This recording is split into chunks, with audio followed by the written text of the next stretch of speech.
Hi guys, welcome to Sto.Nino Cold Spring here in Camiguin. Hi guys, this way to Sto.Nino Cold Spring.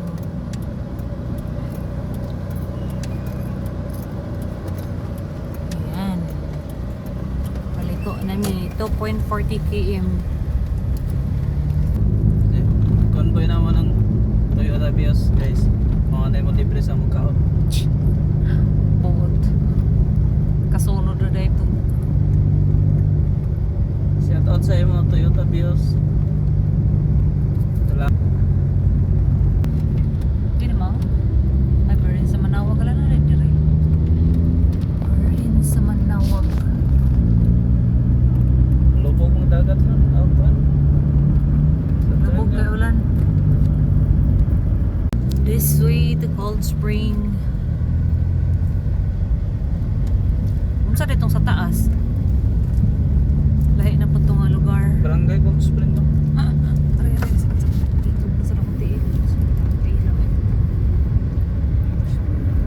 Nara guys, Cold Spring Fast Food and Restaurant. Okay. Naghay mga jeep. Mga gipang pakyaw po siguro ni sa nagtour. Oh, souvenir na po guys. Only souvenir kita dari. Lansones everywhere. At marami talagang mga turista dito guys. Saan kaya kami pwede mag-park? Motorcycle. Welcome to Sto.Nino. Narni bulad guys. Oh, luto na ni siya. Ready to eat na ni. Gikan ni sa White Island. Nakta guys.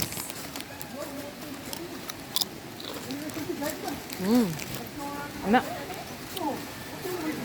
Ama man ganyan pwede ron dahil lalo ng blood.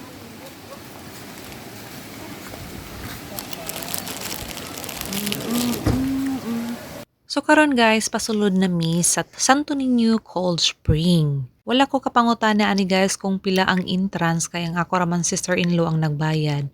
Nag-order kami diri guys og mga pagkaon kay diri mi mag-lunch. Gikan mi guys og White Island, Old Volcano, Old Church ug katong Sunken Cemetery. Unya diretso na dayon mi diri sa Sto.Nino Cold Spring kay sumpay raman sila ani nga dalan. So mao na ni siya guys ang Cold Spring, makita niyo kung unsa ka tin-aw o ma-feel gud niyo guys ang kabugnaw diri nga side. Yes guys, tinuod gud siya, super bugnaw ang ilang Cold Spring diri